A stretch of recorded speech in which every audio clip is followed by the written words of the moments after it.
welcome back. Well, today I'm joined by Deanna Sterling, who is a full-time teacher at Holly Grove Christian School and a part-time professor at UMES. And as you can see, we're trying something a little different today in the studio here in this corner. But today we would like to honor Ms. Sterling for her contribution to education in her community after being chosen for a very special award. Deanna, what is that award?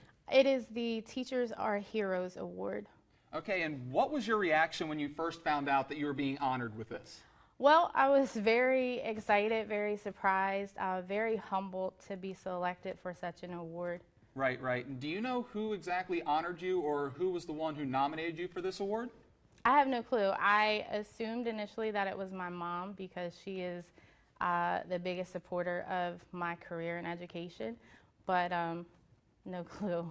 Well, actually, we have a very special guest joining us now in the studio, the one who actually nominated you for this award. Take a look. This is Mark, Deanna's boyfriend, and Mark, you're going to take over the interview from here. Thank you, sir. These are for you. Thanks. 47 roses. You look beautiful. Yes, she can. Congratulations, Mark and Deanna. That was awesome, Mark. That was great. Great, so awesome. Congratulations. You've known each other for 19 years now? Well, 19. We met 19 years ago. We reunited 2 years ago. Deanna, what are you thinking right now? You didn't win an award, but you won something better. I'm totally surprised. I thought you'd be mad about that. She's a great teacher. She's an Oh, awesome gosh. teacher. So great.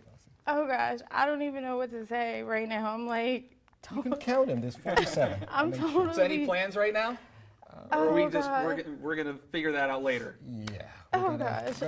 We're gonna take it slow. Not Okay. 19 years slow. Oh. All right. Mark, Deanna, congratulations. You never know what's going to happen on 47 ABC. Good Morning Delmarva. Congratulations to you two. You're watching Good Morning Delmarva. We'll be right back. In certain parts of the city. Standing by live in Salisbury is 47 ABC's Brandon Bossert with more. Ryan and Julian, thank you. We're standing out here live in front of the Canal Woods apartment complexes in South Salisbury, and take a look behind me. Look at the flow of this water. It's actually receded by about a foot since we were out here earlier this morning watching some of these apartments being evacuated, and it truly is a testament to the strength of this storm.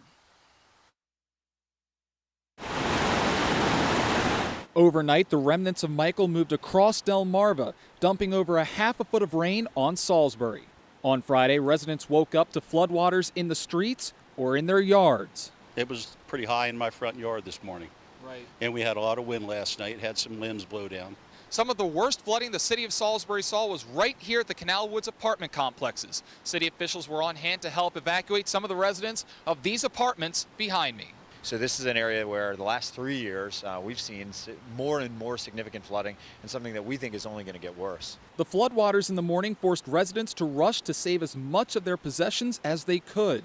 Those affected tell us it was both hectic and chaotic. Just water, you just see it coming in through the walls. It didn't even enter through the door first. It was just the pressure pushing it through. It's like rapids in there, and it's just like completely flooded in there. Intrusive, just to know that like everything from your house needed to get out. Later in the morning, officials decided to close down Route 13 in the city at Priscilla Street. Though the rains had been gone for hours, water continued to flow to this low-lying spot. The water is coming from all over elsewhere in the region, and is finding its way right to the center, and the bowl refills even though tides are going down, even though floodwaters are receding elsewhere. Dozens of vehicles still finding their way around the barricades, with one vehicle being overtaken by the floodwaters. For locals and officials alike, the sight of this type of flooding in the city has become all too common. I've never seen this as a kid growing up.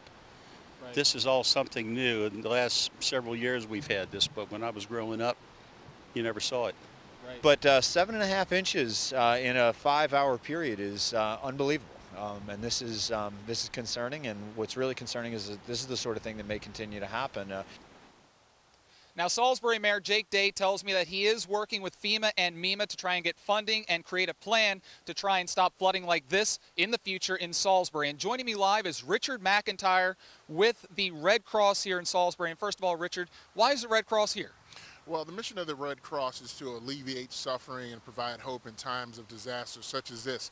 Obviously, everyone knows about Michael and Florence, but it's even local disasters such as this and local home fires that the Red Cross is immediately in your community. Now, what type of assistance is the Red Cross providing to the community? Well, the Red Cross is working, like you said, with the city and the county to develop a plan so that this type of situation won't happen in the future. But we have also set up a reception center, which is located at 500 Glen Avenue in Salisbury. That's at the Wicomico County Civic Center. And folks can go there to regroup, get transportation, make phone calls if they need, to get themselves reacclimated from this type of situation. Now, this center can be pretty important to the community. How can people find out more about this center? Well, essentially, they can stop by if they can get there, or they can reach out by phone at 410-202-3834, which is the local Salisbury Red Cross office. And that reception center will be open until further notice. All right. Thank you so much for coming on with us today, Richard. And now we're going to send it by to Chief Meteorologist Daniel Johnson, standing by in the studio. All right. Thank you.